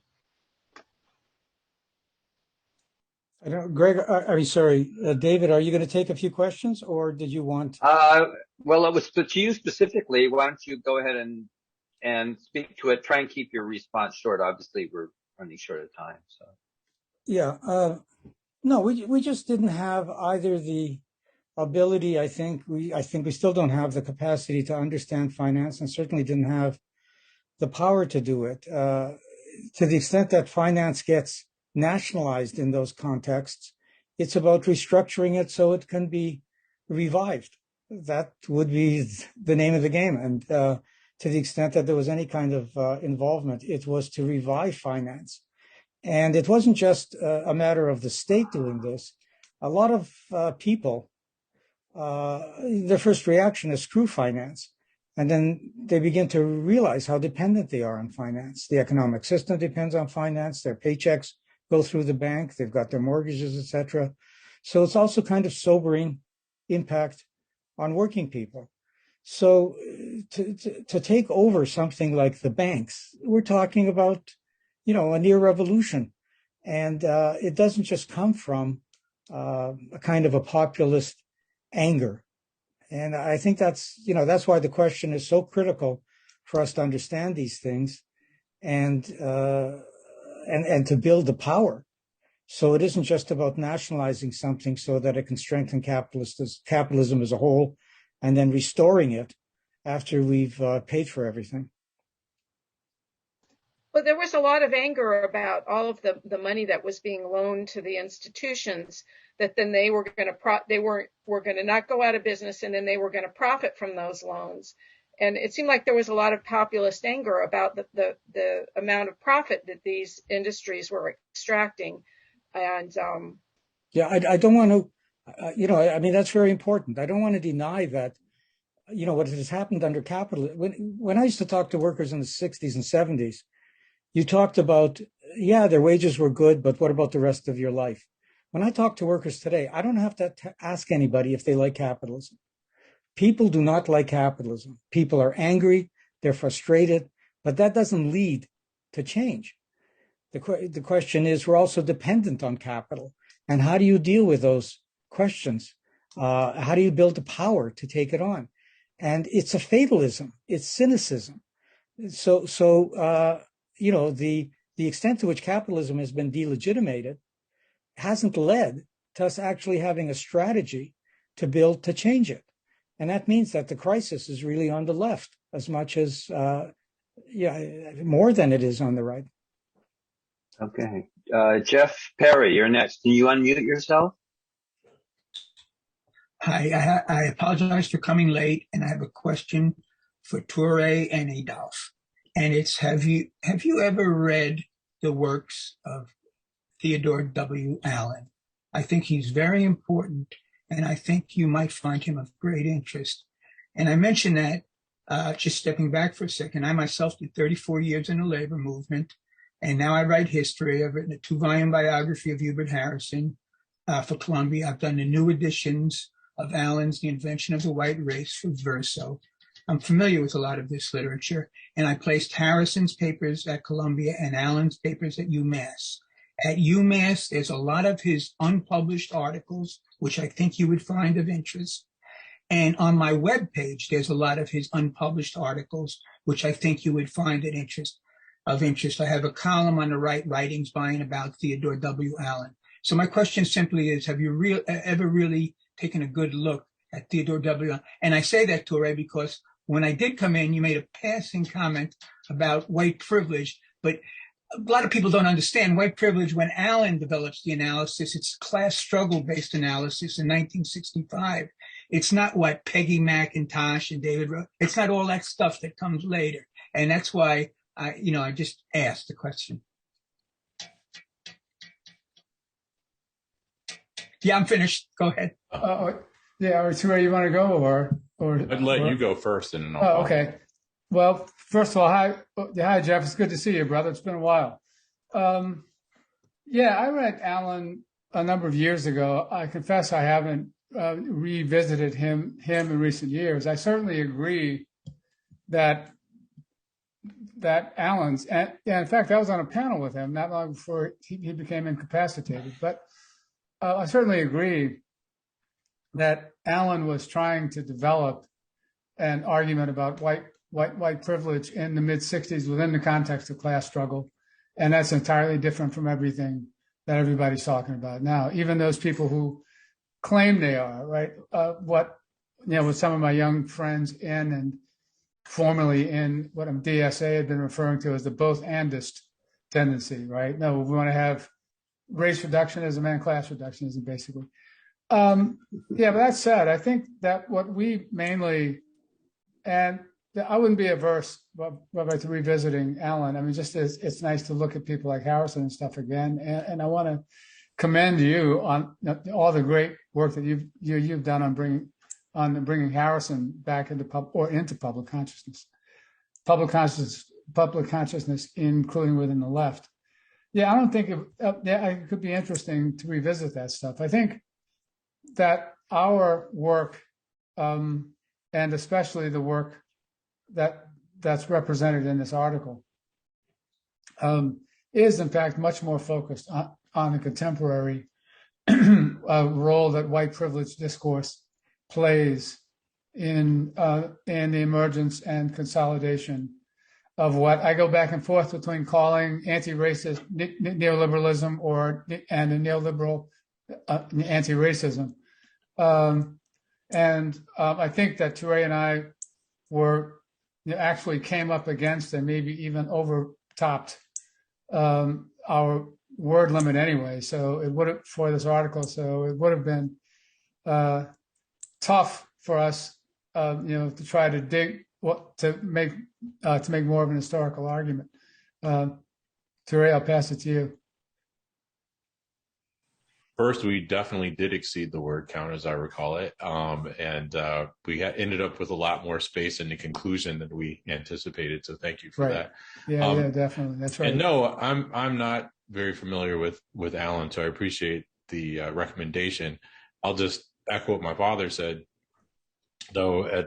At this point, like so many things, the expression of the construct of white privilege is, primordial and is antagonistic to a historicized interpretation of inequality. And, there, TMI, I guess, but I certainly am ashamed to admit that before I moved to, central Illinois, so I'm about 120 miles south of Chicago, I shared the kind of cosmopolitan contempt for middle America that so many people from major, metro areas have, and it's often enough class skewed.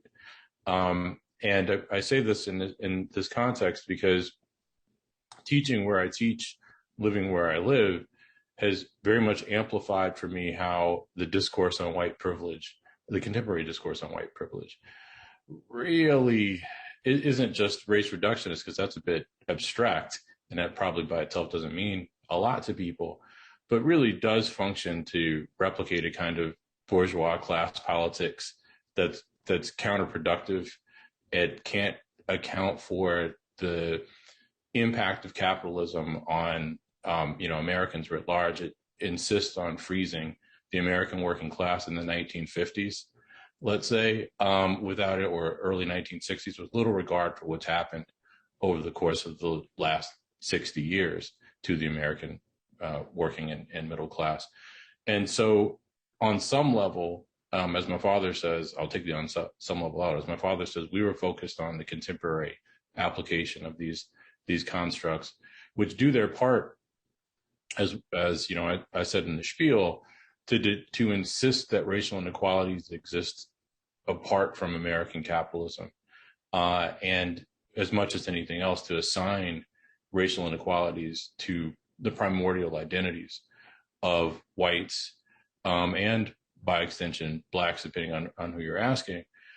And, that's on some level racist, insofar as, one more time, it paints a picture, or it lays out a landscape for which there is no way out, and really cosigns an understanding of what we human beings are that isn't the same as Himmler's, but it's too close to that for my taste, because among others, and I'll add, just as I ramble through this, it also encourages, I said it reflects a kind of bourgeois, petty bourgeois politics.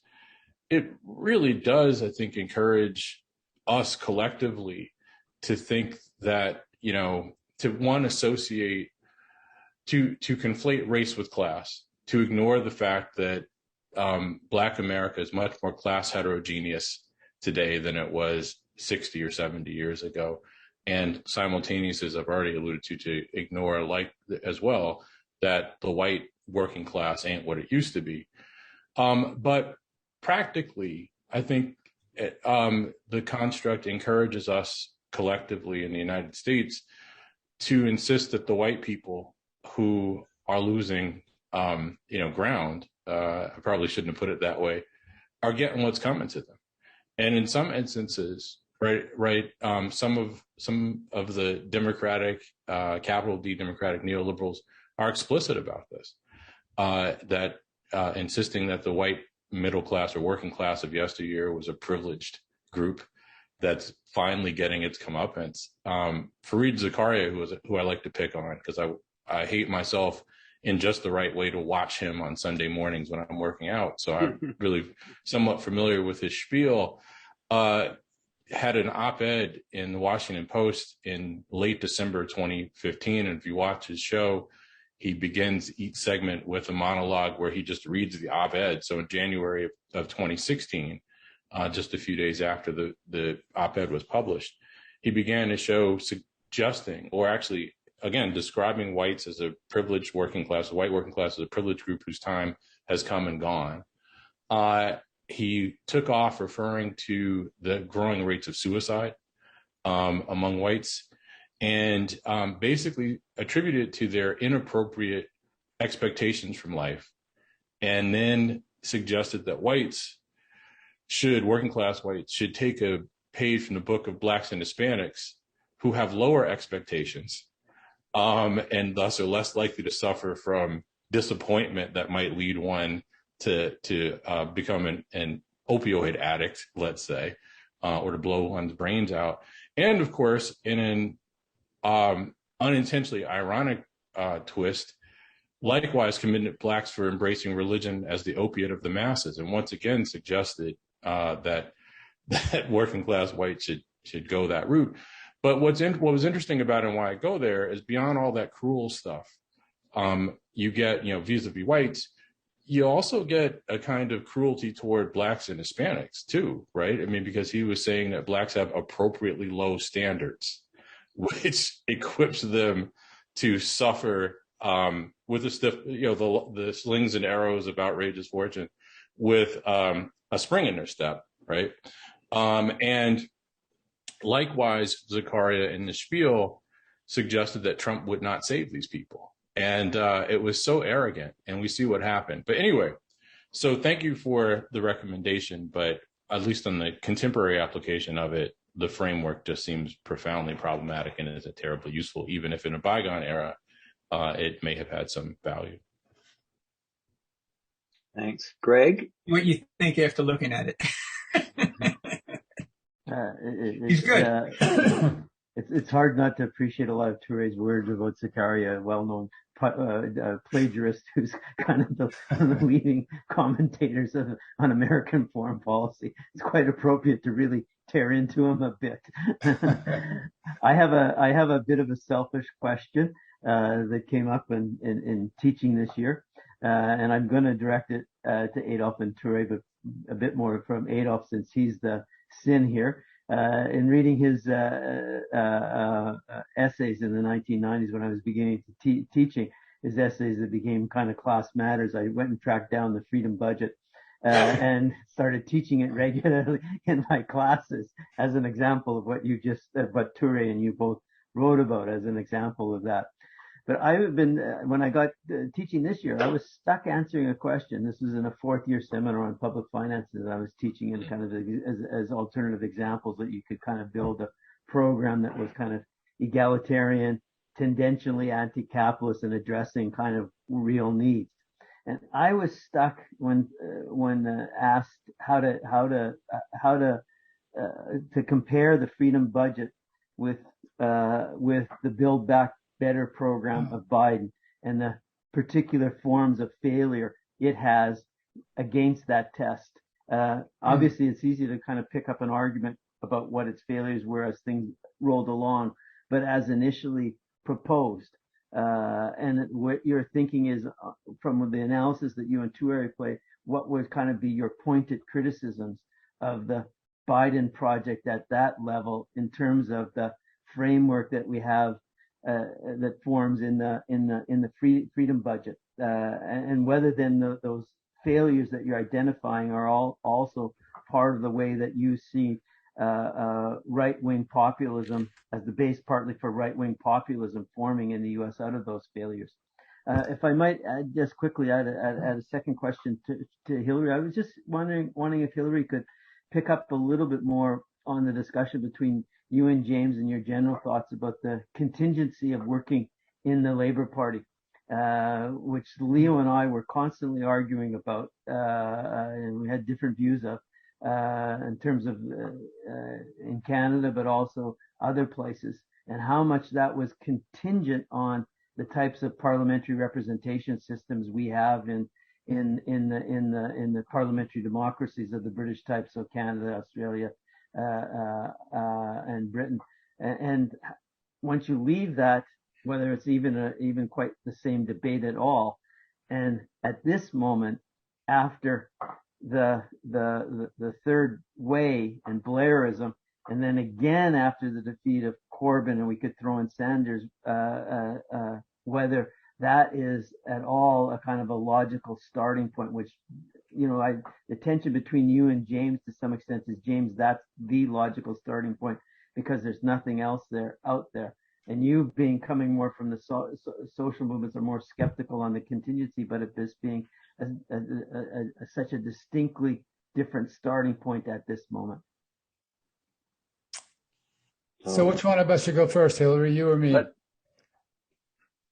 Well, you go first because the question was to you. Yeah, okay. Well, I'll be comparatively brief, I think. Greg, that's a great question, and I'd almost forgotten about the Build Back Better bill at this point. So I'd have to struggle to try to pull back what was in it. But from what I can recall, and this will be pretty brief, but it also speaks to Sam's comments that the first order qualitative distinction between the Freedom Budget and the Build Back Better bill, to me, is that the Freedom Budget was an agent or was an instrument of that combined concrete programs and an account of how to realize them that all came together in concrete support of a particular kind of political economic vision about how the society ought to be organized. One that's just the opposite of the means tested orientation that sort of grounded much of the Build Back Better bill, right? So the Freedom Budget was a practical program, and a practical program that in principle could have been enacted. Certainly when it was crafted in 1966, it seemed more plausible, given where some of powerful voices in the Senate, like Clark and Humphrey, had been only a couple of years earlier, right? It seemed more pragmatically possible than turned out to be the case. But the Build Back Better bill basically presumes 2/3 of a century of neoliberalization, right? And by and large skirted the commitment or the argument that the fundamental point is commitment to public goods in the public sector. But I think that's right. But I have to go back and look through the bill again. What about you, Touré? You have a thought about that? Yeah, I mean, I don't know how helpful this is, but wouldn't a major point of departure in favor, to a great extent, of the Freedom Budget for all Americans, be that the Freedom Budget was a policy blueprint intended to mobilize a political constituency, right, blocks of people who vote, right, in order to try to get legislation passed forward, right? Whereas Build Back Better didn't have the same sort of, it starts at the top and makes its way down, right? So there was much less emphasis on the need, emphasis on the sober need to organize constituencies, to electoral constituencies, to back this set of policy prescriptions. And to my thinking, that's a very significant difference. Mm-hmm. Thanks. That's helpful. Just for Hilary's benefit, I teach it alongside some of the stuff on the Greater London Council as kind of a different examples that have emerged in advanced capitalist countries of reform and participatory projects around public financing and poor people's organizing as examples of that. And so that they kind of go together. And so it's always in my mind over the last several years. And Adolph is the first person of reading an old essays of his where he was referring back to it that I picked it up and then found it out and started integrating in my classes a long time ago. Maybe the only person in Canada who's still teaching that. I'm proud of it. I must read that essay. I'll get the reference from Greg. So in answer to your question, I might have to answer a phone call because I'm not at home and my co-op delivery is about to arrive and I've got to tell them where to put it. Anyway, so this question of the contingency of engagement with the Labour Party, absolutely. I mean, I would say that actually the fact that Jeremy Corbyn, a competitor for the leadership of the Labour Party, was the voice and the symbol of the radicalisation post 2008, post the financial crash. I.e., a left leader inside the main Social Democratic Party.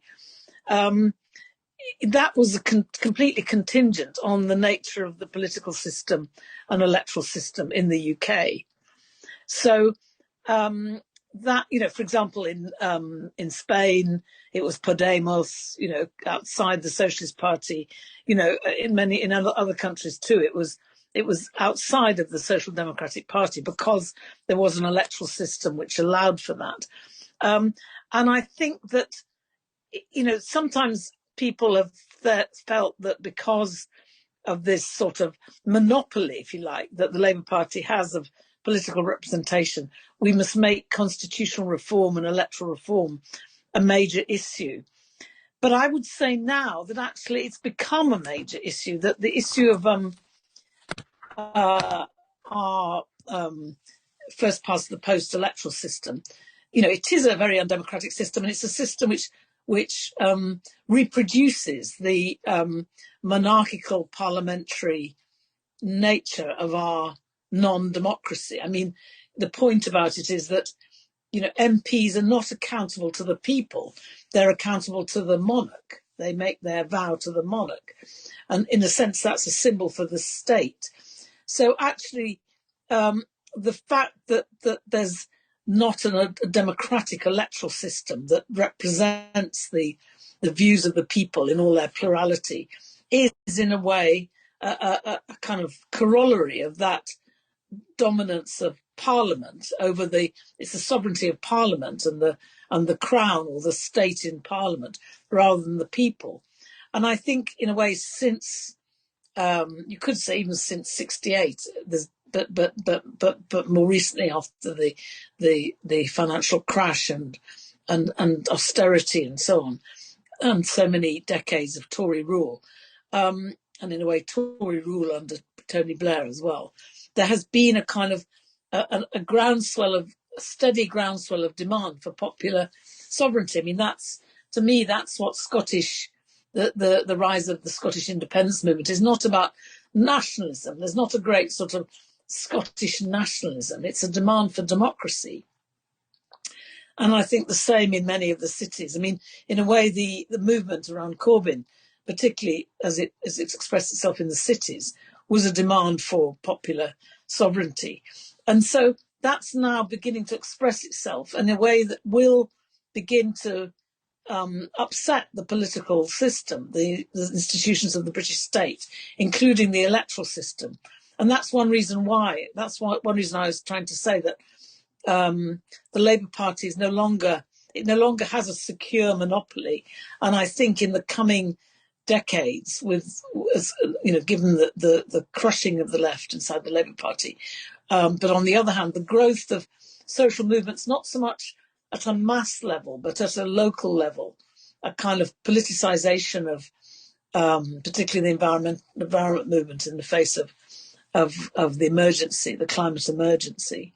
I think that will lead to a fragmentation of representation, and any bloc or alliance of the kind that James has talked about will have to, I think, deal with that. And that's difficult. I think, even the Labour left is a bit wary of the Greens. I mean, the Greens, I'm not trying to romanticize the Greens, but particularly in the context of global heating and climate breakdown, there's been a pressure for them to move towards an anti-capitalist position. And so they are, particularly, given the centrality of climate breakdown, they are a kind of force to be supported, where the Labour Party is being utterly, deferential and acquiescing in competitive capitalism and all the logic of capitalism. So I take the position. I'm not sure I've argued it with Leo. I argued it with Leo, but of the contingency of involvement in the Labour Party. What position did you take, Greg, in that debate with Leo? I thought it was past overdue after Blairism. Yeah, so you took the contingency. I was always taken back about how I was personally extremely taken aback by how much the development and the opening that Corbyn allowed. So yeah. Well, he allowed it, but it wasn't allowed by the party. Yeah, exactly. I mean, that was still the difference. Yeah. Yeah, that's the key thing, that actually And this is where I've gone back to Miliband, because he won, but he couldn't change the party. Yeah. And Yeah. I think it wasn't just a matter of individual failures, or it was pretty structural. Yeah. It's just, the question of starting over. This is always so difficult of answering the question of where. And Leo kept on insisting always that there was, you couldn't close off different venues, possibilities at this moment, because it was kind of starting over, and where it might get a spark that might move. And that was part of then his particular hopefulness, both about Syriza for a period and the Corbyn project and the Sanders project, partly because he had that strong sense of contingency and always looking these different moments that might be possible to erupt in unexpected ways and then push well beyond the boundaries that they began from. And I guess I was more inclined to kind of a certain kind of structuralism that was skeptical about that at the moment, and wanting to work probably a little bit more like you, Hilary, in kind of movements that had built up some greater capacity, some greater levels of coordination, before you'd be able to break it open at the representative level. Okay, folks, thanks so much. Thanks to the speakers, the ones that are still with us. Great presentation. Anyone on the in the program that hasn't that didn't read this issue and read it? It's really, all of it's really great. I've had great discussions with it, and thank you all. Thank you, Greg, very much for helping to set this up, and everyone. It was really a privilege. I think our time is up. Maybe I could just say one thing as part of the saying the time is up too. Of course. I just wanted to also thank Adolph, Touré, Sam, took off, James, and Hilary. It was great having you all here. It's a bit tough go still for me for losing Leo. We had put together some 20 books over the years together, and it was difficult not to have him around over the last year. I was lucky that it was our common friend Colin who'd shared the SR and other things that was there to work with. And it's nice. I won't be kind of doing another book with Leo.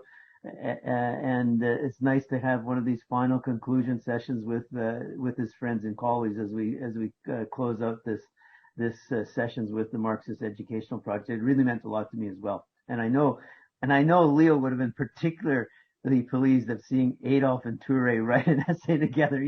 He would have been patting himself on the back and saying, I did it. So thanks for completing the essay, Adolph and Touré. Even if Leo wasn't there to see it to completion, I could just see his smile, bigger than mine right now, grinning from ear to ear on how seeing that essay come together, particularly as powerful an essay as it is.